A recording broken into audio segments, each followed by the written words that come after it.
नमस्कार. मी भाऊ तोरसेकर. तुम्ही बघत आहात प्रतिपक्ष. मित्रांनो, काही माणसं मूर्ख असतात. मी मूर्ख असतात असं का म्हणतो, की त्यांना मूर्ख बनवण्याची गरज नसते. ते खोडेच असतात. त्यांना थोडं हरभऱ्याच्या झाडावर चढवलं की ते तुम्हाला पाहिजे तसा खोडेपणा करत जातात. आता देखील आपण बघतोय, राहुल गांधींनी जो खोडेपणा करायचा तो करावा, की तोच कसा शहाणपणा आहे, तो कसा गनिमी कावा आहे, इथपर्यंत आपल्या अक्कल पाजळणारे अनेक विश्लेषक, पत्रकार आपण बघतोय. काल परवाची गोष्ट आहे. राहुल गांधी अजूनही त्या जंतर मंतर विद्यार्थी आणि त्या गुंज याच्यातून बाहेर पडलेले नाहीत. त्यामुळे त्यांनी त्या काय 20 जुलैच्या लाठीमार आणि त्याचं राजकीय भांडवल करायचं ठरवलंय. त्यासाठी संसदेचं एक अधिवेशन बर्बाद करून टाकलेलं आहे. आणि आता त्यामध्ये पॅलेट गनचा वापर झाला आणि ते पॅलेट गनचा अधिकार नसताना कोणीतरी पोलिसांनी किंवा सुरक्षा रक्षकांनी वापर केला, तर त्याच्यावर FIR दाखल झाला पाहिजे म्हणून राहुल गांधी यांनी कुठच्या तरी पोलीस ठाण्यात जाऊन 8-9 तास धरणं धरलं. हल्ली ते खूळ राहुल गांधींच्या डोक्यात शिरलेलं आहे, धरणं धरायचं. म्हणजे हळूहळू करत राहुल गांधी यांचा केजरीवाल वगैरे होतोय की काय असं वाटायला लागलं. तुम्हाला आठवतं 2013 मध्ये केजरीवाल पहिल्यांदा मुख्यमंत्री झाले आणि त्यानंतर जी 26 जानेवारी म्हणजे प्रजासत्ताक दिन साजरा व्हायचा होता, त्या दरम्यान केजरीवाल यांनी मुख्यमंत्री असताना दिल्लीच्या रेल भवन जवळ धरणं धरलेलं होतं. आणि मग ते धरणं ते सोडायला तयार नव्हते. आणि तुम्हाला माहिती की त्या राजपथावर कुठे जो काय संचलन वगैरे होतं त्यामध्ये याची अडचण होईल म्हणून त्यांना ते धरणं उठवायला सांगण्यात आलं. तर केजरीवाल त्याला तयार नव्हते. आणि त्यांचं म्हणणं तर असं होतं की कोण केंद्रीय गृहमंत्री कोण मला सांगणार, मी दिल्लीचा बादशाह आहे, हम दिल्ली के मालिक है वगैरे अशी भाषा केजरीवाल तेव्हा वापरत होते. हे शिंदे कौन होता है, सुशील कुमार शिंदे हे तेव्हा गृहमंत्री होते. आणि मुख्यमंत्री असलेले केजरीवाल हे त्या रेल भवन जवळ रस्त्यावर ठीक आहे ते अंगावर पांघरून घेऊन गोधडी घेऊन झोपलेले होते. आणि केव्हाही कुठेही धरणं सुरू करायचं हा केजरीवाल यांचा तेव्हा छंद होता. असो, तो हल्ली ते खूळ राहुल गांधींच्या डोक्यात शिरलेलं आहे. आणि त्यामुळे तुम्हाला आठवत असेल तर मध्यंतरी त्यांनी कोण आपले मल्लिकार्जुन खरगे यांच्या घरी चला, वाढदिवसाला चला म्हणून आपल्याबरोबर 20-25 खासदारांची फौज घेतली आणि जाता जाता वाटेत पंतप्रधानांचं निवासस्थान लागलं तर त्याच्या गेटवर त्यांनी धरणं सुरू केलं. पोलिसांनी त्यांना हटवायचा प्रयत्न केला तर राहुल गांधींनी तात्काळ तिथे लोटांगण घातलं, आडवे पडले आणि मी उठणार नाही, मी आता धरणं धरलेलं आहे. शेवटी त्यांना फरफटत उचलून गाडीत टाकून नेलं गेलं. आणि तिथेच मी तेव्हा तो विषय केला होता की राहुल गांधींनी सगळ्यात मोठी चूक केली आहे. आजपर्यंत गांधी घराण्याचा वंशज आणि सध्याच्या लोकसभेतला विरोधी नेता म्हणून जो सन्मान त्यांना दिला जातो त्याचा गैरफायदा राहुल गांधी उचलत आहेत, हे मी वारंवार सांगत होतो. आणि त्यामुळे संसदेतला विरोधी नेता आणि परत नेहरू घराण्याचा वारस म्हणून तुमच्याशी पोलीस किंवा सगळ्या प्रशासन यंत्रणा 4 पावलं दूर राहतात आणि सभ्यपणे वागण्याचा प्रयत्न करतात. सामान्य नागरिकाप्रमाणे तुम्हाला 2 फटके मारत नाही. याचा गैरफायदा राहुल गांधींनी घेऊ नये, मी यापूर्वी वारंवार म्हणत होतो. पण माणसं कर्मदरिद्री असतात ती अशी, दैव देते आणि कर्म नेते. त्याचं उत्तम उदाहरण म्हणजे राहुल गांधी. त्यांनी ती पाळी पोलिसांवर आणली. पंतप्रधान निवास हा सुरक्षा झोन असतो, त्यामुळे त्या परिसरामध्ये तुम्हाला कुठलीही निदर्शनं सत्याग्रह वगैरे करता येत नाहीत. तरीही त्यांनी ते केलं. आणि एक गंमत असते, झाकली मूठ 1.25 लाखाची. एकदा तुम्हाला पोलिसांनी बकोटीला धरून उचललं आणि फरफटत नेलं, त्यानंतर आता पोलीस तुम्हाला कवडीची किंमत देणार नाही. सामान्य नागरिकाप्रमाणेच तुम्हालाही वागणूक दिली जाईल हे मी तेव्हाच म्हटलं होतं आणि आता तेच झालेलं आहे. एक साधा FIR दाखल करायला राहुल गांधी गेले आणि रोहित पवारच्या थाटामध्ये त्यांनी पोलिसांना दमदाटी वगैरे सुरू केली. पोलिसांनी FIR घेतलाच नाही. मग पॅलेटगनवर राहुल गांधींनी FIR दाखल करून घेतला. अरे दाखल करून घेण्यासाठी किती वेळ गेला? 8-9 तास गेले. आणि बघा सरकार झुकलं, सरकार झुकलं, पोलीस झुकले. राहुल गांधींनी धरणं धरलं आणि पोलिसांना पॅलेट गन प्रकरणी FIR दाखल करावा लागला. त्या FIR ला काय अर्थ आहे का? कोणाविरुद्ध FIR दाखल केला? कुठच्या पोलीस अधिकाऱ्याने किंवा काही त्या हवालदाराने त्या पॅलेट गनचा वापर केला होता, त्याचं नाव सुद्धा ज्या FIR मध्ये नाही, त्याला अज्ञाता विरुद्ध FIR असं म्हणतात. त्यामुळे ठीक आहे, लहान मुलांना मधाचं बोट लावावं, खुळखुळा द्यावा खेळायला, तसा एक खुळखुळा दिला, चला तुम्हाला पाहिजे FIR दाखल करून घेतला. पुढे काय कारवाई करणार? कोणाविरुद्ध करणार? कोणी पॅलेट गन वापरली याचा उल्लेख जर त्या FIR मध्ये नसेल तर त्या FIR ला काडी मात्र किंमत नाही. पण राहुल गांधींना खुळखुळा पुरतो, चाललं पोरग खेळायला आपलं खुळखुळ खुळखुळ वाजवत. आणि मग राहुल गांधींनी खुळखुळ वाजवायला सुरुवात केली की बाकीची मीडियामध्ये बसलेली माकडं नाचायला लागतात. राहुल गांधींचा गनिमी कावा. अरे गनिमी कावा या शब्दाचा अर्थ तरी कळतो का? असले शब्द जे लोक वापरतात त्यांना गनिमी कावा या शब्दाचा अर्थ माहितीये का? गनिमी कावा म्हटलं तर अमित शाह खेळले असं म्हणता येईल.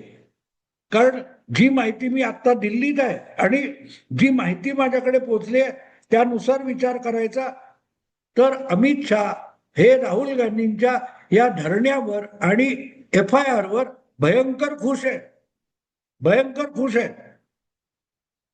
अमित शहाच्या घोटातून मला मिळालेली माहिती अशी की आपली स्ट्रॅटेजी यशस्वी ठरली म्हणून अमित शाह खुश आहेत. आता अमित शहाची स्ट्रॅटेजी काय आहे की जो राहुल गांधींचा गनिमी कावा म्हणून पत्रकार नाचतायत जुम्मा फुगड्या,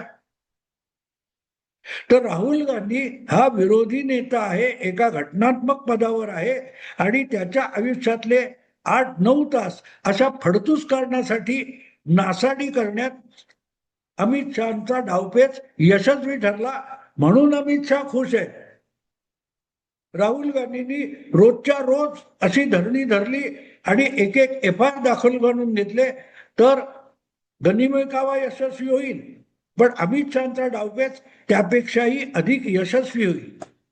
कारण विरोधी नेता म्हणून जेवढं मोठं संसदीय आणि वैधानिक काम राहुल गांधी करू शकतात त्यापासून राहुल गांधी वंचित राहतात.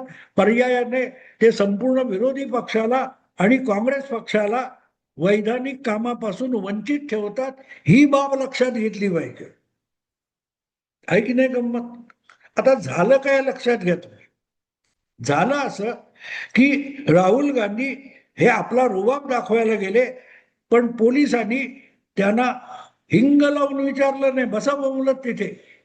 तो जो कोण ज्याला पॅलेट गनच्या जखमा झाल्यात त्याला घेऊन गेले होते, त्याचा FIR दाखल करून घ्या. पोलिसांनी राहुल गांधींना 8 तास बसवून ठेवलं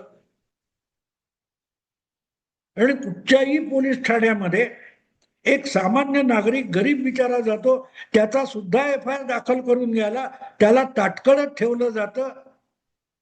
तो ताटकळत बसलेला सामान्य नागरिक आणि राहुल गांधी यांच्यात आता फरक काय राहिला सांगा?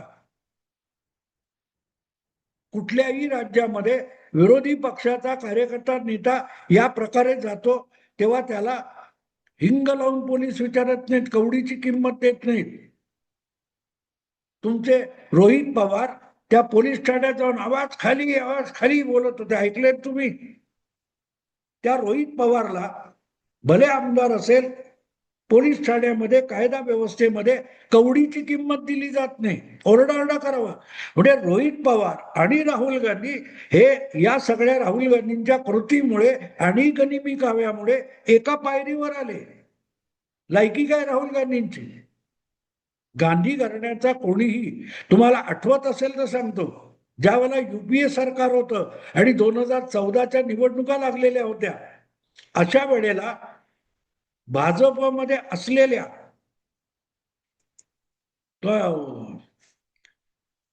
मेनका गांधी यांचे सुपुत्र वरुण गांधी यांना मायावतींनी अटक केली होती. ते काहीतरी बोलले, ते वादग्रस्त होतं वगैरे काहीतरी, आणि त्यावरून उत्तर प्रदेशात मायावती मुख्यमंत्री होत्या. तेव्हा मायावतींनी वरुण गांधींना अटक केलेली होती. वरुण गांधींना अटक केल्यानंतर जो हलकल्लोळ माजला होता तुम्हाला आठवत असेल. कोण होतं वरुण गांधी? वरुण गांधी आणि राहुल गांधी हे एकाच कुटुंबातले, एकाच परिवारातले, एकाच इंदिरा गांधींचे नातू आहेत.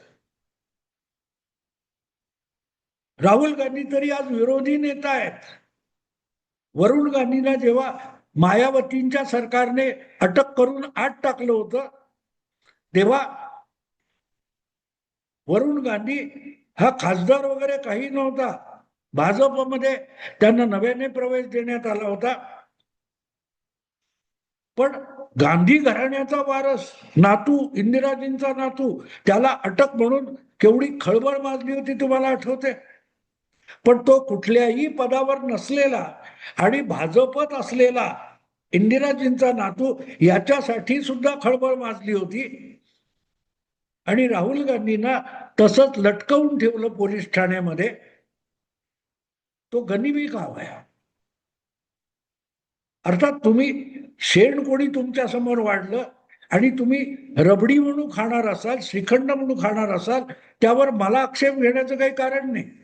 पण एक लक्षात घ्या की राहुल गांधींनी लोकसभेचा विरोधी नेता असताना ज्या प्रकारे आपली प्रतिष्ठा आणि आपल्या पदाची प्रतिष्ठा जमिनीवर आणली, ती गोष्ट लक्षात घेतली पाहिजे.